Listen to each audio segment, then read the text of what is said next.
episode of Know Your Gladiators. I'm joined with Richard Gleeson from England. First off, how does it feel being with the Deccan Gladiators? It feels great to be with the Deccan Gladiators. I've got a great team. Obviously been very successful in T10, so I'm looking forward to trying to win it. And you're not new to T10. You've been playing T10. You've been with the different teams. What do you think of this format? It seems like there's something new every year, so it almost has evolutionised the game. It's taken it on. Players have realised what you can actually do in 10 overs batting wise. So I think it's improved the game. It's made bowlers have to be a little bit smarter and react and be able to deal with pressure. It's a great format. Absolutely. And if we kind of do talk about, because your journey's definitely been really interesting, what kind of got you into cricket and kind of when did you really start playing it? So my dad worked at the bar at my local cricket club, and I just used to go down and mess about and just playing on the outfield when I was about 10, 11, and that was probably what started me playing. I played a little bit in the back garden, but that was probably where I first started when I was about 10. And was it a goal to become a professional cricketer?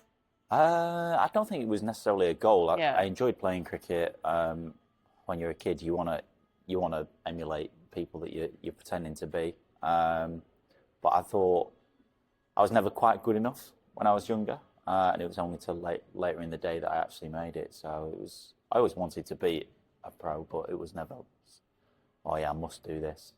And I think, being titled like a late bloomer, so, kind of going through that, getting into the county setup, especially because in England, obviously the county setup is massive, and, that's kind of pretty much a stepping stone to kind of go anywhere else and even get noticed. So kind of how was that journey, finally getting into that and really kind of taking on professional level cricket? Yeah, it was a difficult one because I never played any academy age group stuff. I was never involved in county cricket when I was younger. It was through minor counties and being spotted in that by a guy who was still playing, called James Middlebrook. I had a couple of trials, but I never really pushed it. It was right place, right time, and doing the right thing, I suppose. I was confident in my game and I was bowling well, and the opportunity arose.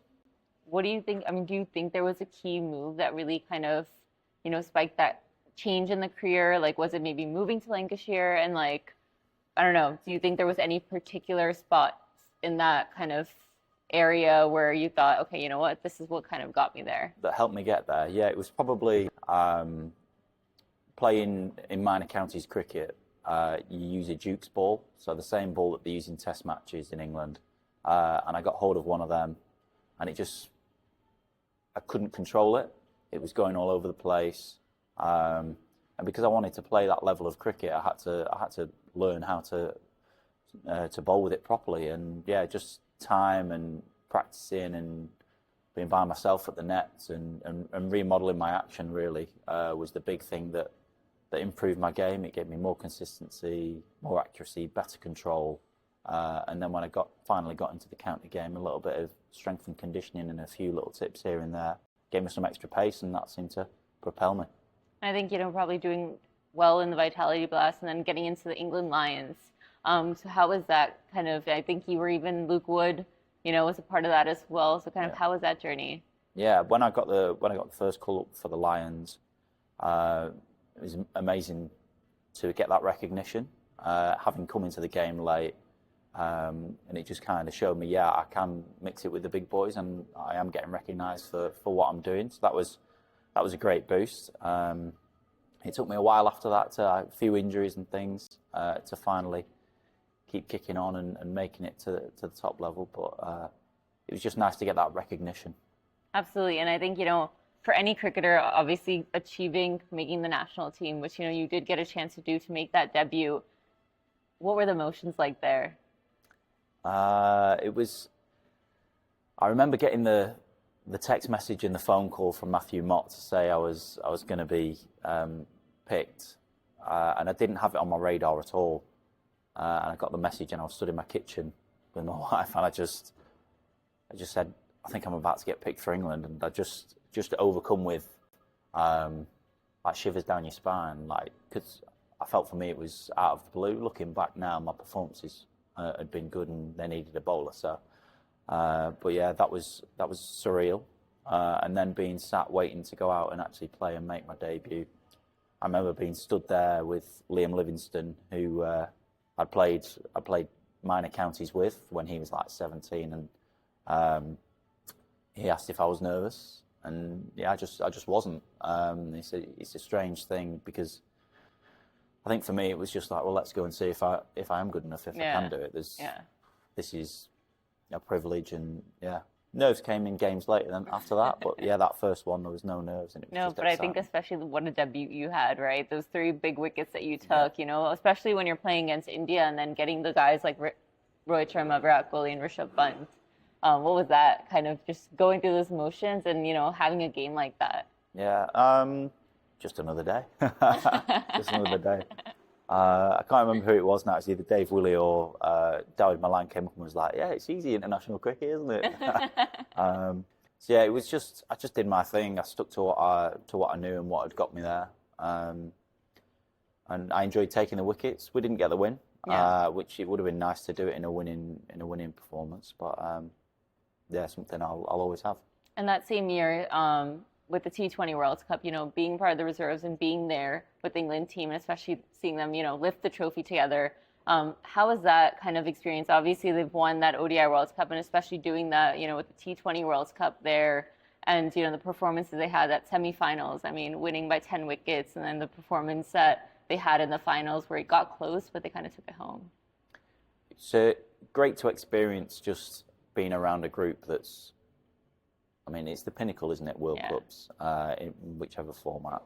So just to be around and see how guys go about it, and being in an elite environment, I think it tends to take you up a notch as well. So it's good to be able to see what people do, how people deal with the pressure. And it is just another game of cricket at the end of the day, but there's always a little bit more on it. So it's always a special feeling. I feel like when the World Cups come around, you want to take it as a game, but you know, at the back of the head, you always know it's a World Cup you're playing for. Yeah, there's a bit more. So it was great to be part of that and help people prepare, and being in and around. It was special. How special has it been? You know, I mean, despite starting your career, you know, late when it comes to cricket, just being able to now play franchise cricket. I think franchise cricket has opened doors, you know, for cricketers to be able to play, and you've been able to play in so many of them, whether it's ILT20, even IPL this year. You've been playing T10. So kind of how has that been, just being able to go and play in different places around different cricketers? Unbelievable experience for someone coming into the game so late as well. And it has probably given me a little bit of longevity. I've had injuries, and now I only really play T20 cricket. Yeah. I've still got an itch to scratch with red ball. I'd still like to play it, but at the minute it's probably not worth taking that risk. But yeah, it's allowed me to travel lots of different places I've never been, meet people who I've watched growing up as well, which is really cool, and spend time with them, and just chatting about the game and learning different things. I think as well, I came into the game as a cricket coach. I used to coach before I became a player, and that's something I want to go back into as well. So it's great to pick up different things from different coaches, and different franchises have different ways, and yeah, it's good to see all the different styles and ways people go about it. Yeah, I think that's a great way, you know, especially to kind of get a feel for different cricketers, and then, you know, when you're at that level and you decide to kind of take the coaching path, kind of using it and already knowing, you know, most of the players personally. Yeah. What country have you really enjoyed the most so far? Oh, that's a good question, because they're all so good and so different. Yeah. I enjoy coming to the UAE because I've been here quite a bit. Yeah. That's a great experience. I've not been to Sri Lanka yet. Okay. So I'm there in a couple of weeks. So hopefully that'll be good. I've really enjoyed the experience of being in India and just seeing how passionate everybody is for cricket, and the love for cricket. It is almost the be all and end all, especially playing on the same team as Dhoni, and seeing the way people respond to him when he walks out. So everywhere is different and enjoyable. But I'd say my favourite out of everywhere is probably the Caribbean.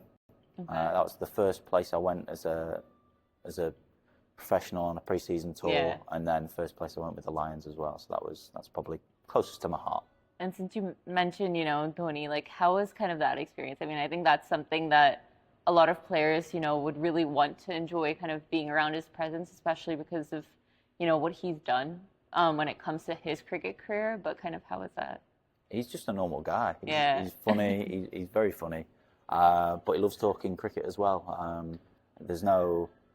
He'll speak to anyone. Like he spoke to me like I'd played 20 games with him or 30 games with him. Really welcoming, and great to ask different questions as well. Just try and pick up knowledge from him. But yeah, he was great to be around. Now, what's your fitness routine been like?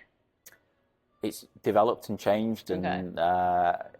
over the years, I tend to do quite a bit beforehand now, before games. Make sure I'm ready, make sure I'm fresh, and yeah, keep the body moving. It's not getting any younger.